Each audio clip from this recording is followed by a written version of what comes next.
1984 में प्रकाशित शरण कुमार लिम्बाले जी की आत्मकथा अक्कर माशी। अक्कर माशी यानी अवैध संतान, नाजायज़ संतान या कहें बास्टर्ड। क्या कोई अपनी आत्मकथा का नाम इस प्रकार भी रख सकता है? मराठी में प्रकाशित यह आत्मकथा लेखक ने मात्र 25 वर्ष की अवस्था में लिखा था।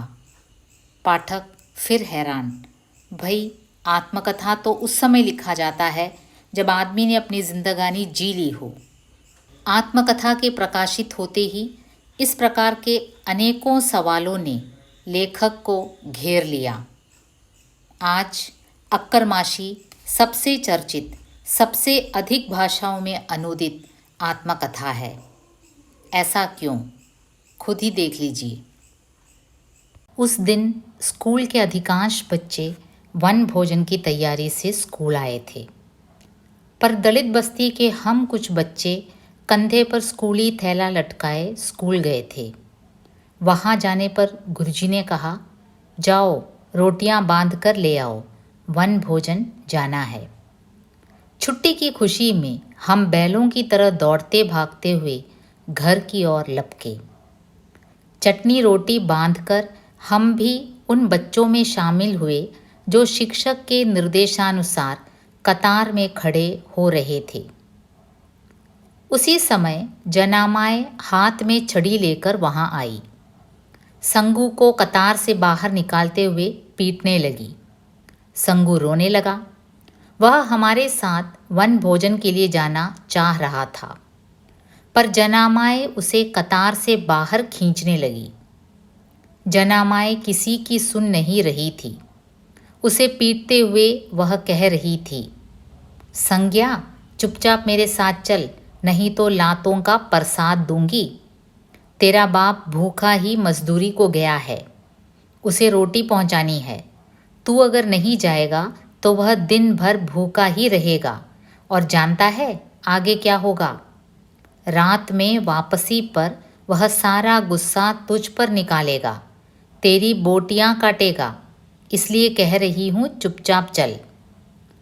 पहली कक्षा से लेकर 7वीं कक्षा तक के शिक्षक, लड़के लड़कियां, इन सब को एक साथ चलते देखकर अजीब लग रहा था।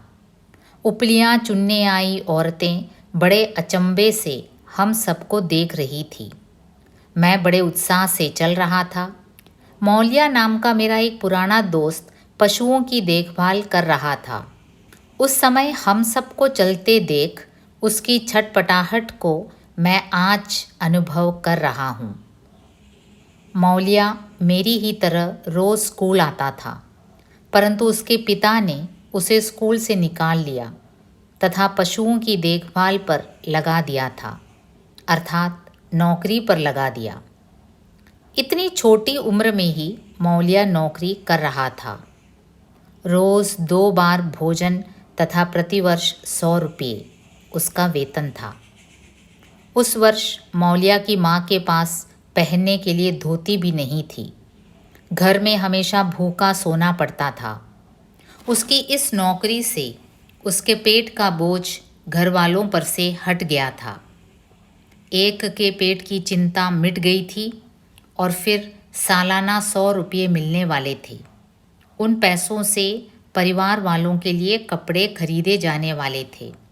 इस तरह मौलिया परिवार का आधार बन गया था। हम सब लड़के कतार से चल रहे थे और मौलिया भैंस पर बैठा गाना गा रहा था। एक स्थान पर हमें रुकने के लिए कहा गया। बड़े लड़के पेड़ों पर चढ़ने लगे। दौड़ धूप शुरू हुई। लड़कियां किकली खेलने लगी। शिक्षक ताश खेलने में जुट गए। मज़ा ही मज़ा था।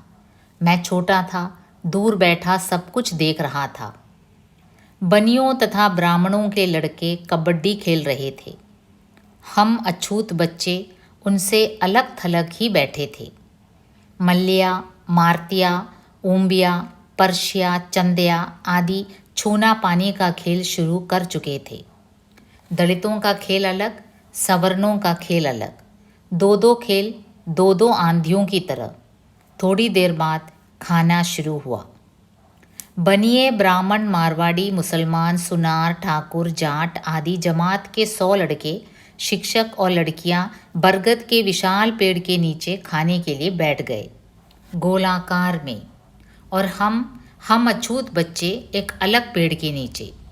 श्लोक के साथ उन्होंने खाना खाना शुरू किया। हम उस श्लोक का अर्थ भी नहीं जान पाए। मारुति के पास रोटी बांधने के लिए कपड़ा नहीं था, इस कारण मेरे ही कपड़े में उसकी रोटी बंधी हुई थी। ऊम्बिया सूखी मछली ले आया था। मलिया की रोटी पर केवल चटनी थी। हम सब ने रोटियां निकाली। लड़के लड़कियां शिक्षकों को सब्जी रोटी दे रहे थे। उनके पास तली हुई अच्छी चीज़ें थीं। हमारा पेड़ भी छितराया हुआ था, हमारी ही तरह। हवा का झोंका आते ही धूप लगती, गर्म हवा का एहसास होता। छितराई छाँव में हम बैठे थे। ऊम्बिया ने मुझे सूखी मछली की सब्जी दी। मैंने अपनी सब्जी उसे दी। इच्छा हुई कि अपनी सब्जी रोटी शिक्षकों को दे आऊं, पर क्या मेरी रोटी शिक्षक खाएंगे? गांव के अन्य बच्चों की रोटियां ताज़ा थीं, मसालेदार सब्जियां थीं और फिर तली हुई अन्य चीज़ें भी थीं। उनकी माताओं ने बड़े प्यार से उन्हें चीज़ें बनाकर दी थी। दलितों के पास अलबत्ता बासी रोटियों के टुकड़े थे, वे भी इतने कि हमारे लिए ही पर्याप्त न हो। पेट तो श्मशान भूमि की तरह है, कितने भी मुर्दे जलाते रहो उसे और मुर्दे चाहिए। माँ चिढ़कर कहती थी, तेरा पेट है कि कुआं, टोकरी क्यों नहीं बांध लेता मुंह पर। अधपेट ही उठ जाता था मैं यह सब सुनते सुनते। खाने वाला मैं अकेला थोड़े ही था। अकेला मैं ही पेट भर खा लेता तो बाकी क्या खाएंगे। पर आज तो घर पर जो भी था मैं बांध ले आया था। गांव की लड़कियों ने हमें भी सब्जी रोटी दी, पर ऊपर से, यह सोचकर कि हमारी रोटियां तथा मिर्च को उन्होंने देखा होगा, मुझे अपनी स्थिति पर शर्म भी आई। मैं चुपचाप खाने लगा। गांव के बच्चे तथा शिक्षक खा रहे थे। उनके निकट ही लड़कियां बैठी हुई थी, उनमें गपशप चल रही थी। हम अछूत एकदम खामोश थे। सामने मरी मछली के टुकड़े थे। बहुत सहज और मुक्त होकर रहने वाली उन लड़कियों के होंठ मैं मन ही मन चबा रहा था। खाना खत्म हुआ। सवर्णों की रोटियां और सब्जियां बच गई थी। शिक्षकों ने बची हुई सारी जूठन इकट्ठी करके हमें देने के लिए कहा। मैं, मारुति, ऊम्बिया व पर्शिया बचे खुचे अन्न की उस जूठन को लेकर अपने स्थान पर आने लगे। लड़के लड़कियां मजा लेते हुए आगे निकल गए, पर हम सबके प्राण तो उस जूठन में ही अटक गए थे। मारुति उस जूठन को लेकर आगे बढ़ने लगा और हम चीलों की तरह उसके पीछे पीछे चलने लगे। हम सब निंगप्पा के खेत में रुक गए। जूठन बंधा कागज़ खोलकर हमने उत्सुकता से देखा। उसमें गेहूं की नमकीन रोटियां, पराठों, लड्डुओं, गुज्जियों, चपातियों आदि के छोटे बड़े टुकड़े थे। बेहतरीन गंध आ रही थी। हम सब अब गोलाकार में बैठ गए और उस जूठन पर टूट पड़े। कई दिनों बाद ऐसी चीज़ें मिली थीं। सभी भूखे थे। भिखारी की झोली की तरह हमारे पेट की स्थिति हो गई थी। घर आने के बाद मैंने माँ से यह सब कहा। माँ भूख पीड़ितों की तरह कहने लगी, घर के लोगों के लिए उसमें से थोड़ा ले आता तो क्या बिगड़ता, बचा हुआ अन्न अमृत होता है। यह सुनकर मैं अस्वस्थ हो गया। दूसरे दिन स्कूल पहुंचा तो शिक्षक कहने लगे, वन भोजन पर निबंध लिखो। 7वीं कक्षा के छात्र लिख रहे थे, मैं तीसरी में था। हमें भी निबंध लिखने के लिए कहा गया। 7वीं तथा तीसरी कक्षा के शिक्षक तंबाकू खाते बैठ गए। दोनों कक्षाएं एक ही कमरे में चल रही थीं। अधिकांश लड़के तेजी से लिखने लगे। मैं चिंतित था। शिक्षक मुझ पर चिढ़े हुए थे। लिख भौंसडी के, गाय का गोश्त खाता और लिखने नहीं आता क्या? मैंने स्लेट पेंसिल निकाली, स्लेट पर थूक लगा दिया, फिर पोंछता रहा। पोंछ पोंछ कर कमीज का एक हिस्सा काला हो चुका था। क्या लिखूं समझ में ही नहीं आ रहा था। वन भोजन का वह दृश्य आंखों के सामने आया। वे कतारें, अलग अलग बैठने की योजना, हमारा स्पर्श न हो इस भय से परोसने वाली वे लड़कियां, वह छितराया हुआ पेड़, कागज़ में बांध कर दी गई वह जूठन, माँ तथा शिक्षक द्वारा पूछा गया प्रश्न, कहाँ से शुरू करूं यह निबंध। स्कूल कभी विठोबा अथवा कभी महादेव के मंदिर में लगा करता था। मंदिर के भीतर ब्राह्मणों तथा वैश्यों के लड़के बैठते थे। पहली कतार में एक और लड़के, दूसरी ओर लड़कियां। उनके पीछे चमारों के लड़के और सबसे पीछे महार लोगों के दरवाजे के निकट। मातंग जाति का अर्जू हमारे साथ नहीं बैठता था। हम महार जात के थे, इसलिए प्रति शनिवार पूरे स्कूल की ज़मीन को गोबर से लीपने का काम हमें दिया जाता था। गोबर इकट्ठा करके पूरा स्कूल लीपने के बाद शिक्षक मेरी सराहना करते। घर पर मैं किसी भी प्रकार का काम नहीं करता था, पर स्कूल का यह काम मुझे चुपचाप करना पड़ता था। एक दिन यह काम करते करते मैं मंदिर के गर्भगृह में चला गया। गर्भगृह में पहुंचने पर मुझे बेहद खुशी हुई। मुझे कोई देख लेगा इस डर से मैं परेशान भी हो गया। सावन के महीने में स्कूल दूसरे स्थान पर लगता था। कभी गंगूबाई के प्रशस्त मकान में तो कभी गांव के मारवाड़ी के मकान में, कभी हनुमान मंदिर की देहली पर तो कभी लगी नशा के दरगाह में, तो कभी भूताल सिद्धि के विशाल मंदिर में। मुझे याद आ रहा है, पर्शिया ने भूताल सिद्धि की मूर्ति पर पेशाब कर दिया था। पर्शिया बहुत चालू लड़का था। मैं सोचता कि पर्शिया पर ज़रूर भगवान का कोप हो जाएगा, उसका पुरुषत्व खत्म हो जाएगा। बेवकूफ़ ने बेकार में ही मूर्ति पर पेशाब किया। मैं घबरा गया, तौबा तौबा करता रहा। धर्म से मैं भी हिंदू हूँ, मैं भी मनुष्य। गांव के अन्य लड़के भगवान की मूर्ति के निकट जा सकते हैं, पर हम नहीं जा सकते। कक्षा में पढ़ाया जाता था कि बच्चे ईश्वर द्वारा निर्मित फूल हैं, तो क्या हम भगवान द्वारा निर्मित फूल नहीं हैं? वास्तव में हम लोग गांव के बाहर फेंके गए कूड़े कचरे की तरह थे। एक ही स्कूल में अनेक जाति की इकाइयाँ थीं। हमारी बस्ती का संबंध गांव से नहीं था, मानो गांव का विभाजन कर हमें गांव से तोड़ा गया हो। बचपन से मैं पराये की तरह ही रहा। उम्र के साथ यह परायापन बढ़ता ही गया था। मेरा बचपन मुझे आज भी भयावह लगता है। सावन माह के कारण स्कूल तेली की कोठी में लगता था। मैं पहली बार उस कोठी में गया था। लड़कों में जाकर बैठ गया। उस कोठी के मालिक के लड़के महाद्य ने मुझे कहीं से देख लिया। वह भागता हुआ आया, मेरी स्लेट तथा पुस्तकें छीन ली और पूरी शक्ति से वह मुझे पीटने लगा। आंखों के सामने तारे चमकने लगे। सारे बच्चे मेरी ओर देख रहे थे। शिक्षक आए। उन्होंने उन सबसे दूर दरवाजे के पास बैठने के लिए मुझसे कहा। मैं उस स्थान पर अकेला बैठ गया, भीतर ही भीतर घुटते हुए ध्रुव की तरह स्थिर। जब स्कूल मारवाड़ी की कोठी में लगता तो मैं बैठक के नीचे बैठता, लड़के लड़कियां ऊपर बैठते। शिक्षक और ऊंची जगह पर बैठकर सवर्णों के लड़कों को गणित समझाते। हम नीचे जूतों की तरफ बैठे रहते। सभी और चप्पल और जूते। रत्ना नामक लड़की की चप्पल बड़ी खूबसूरत लगती। शिक्षक की चप्पलों को मैं छूता तक नहीं था, सोचता चप्पलों को छूत लग जाएगी। गुरुजी की चप्पल मुझे राम की पादुकाओं की तरह लगती।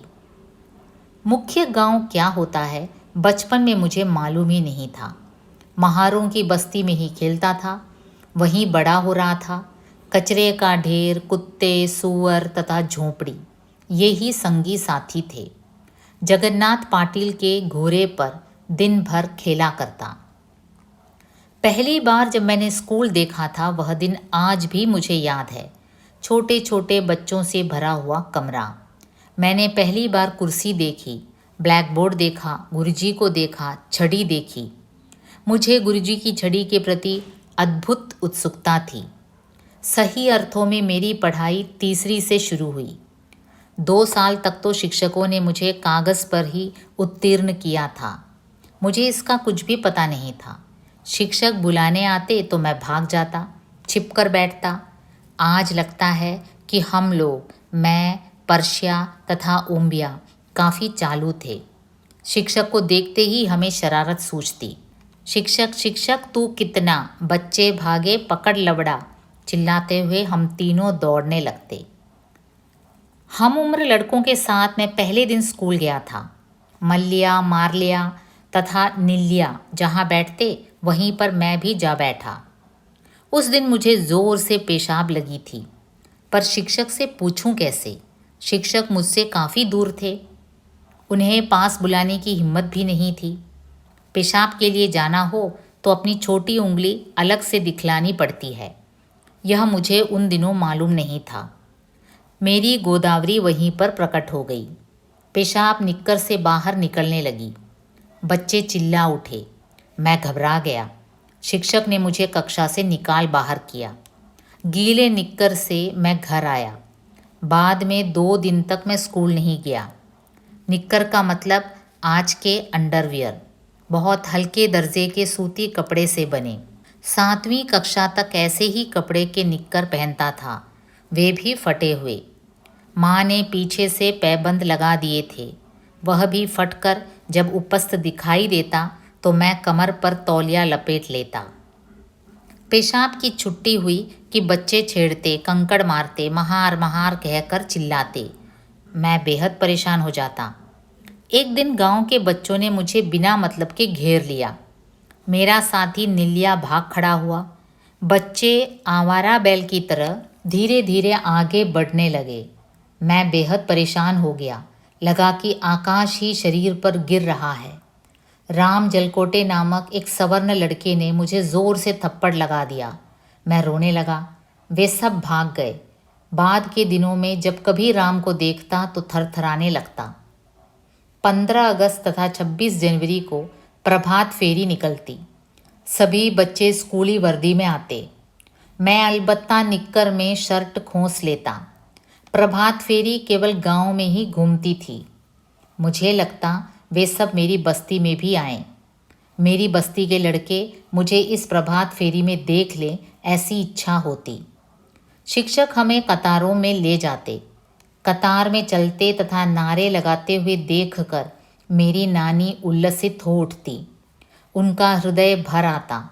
उन्हें अपना जीवन सार्थक लगता। मेरी नानी का नाम था संता माए। उन्होंने ही मुझे पाला पोसा है। मेरी नानी सड़क पर झाड़ू लगाने का काम करती।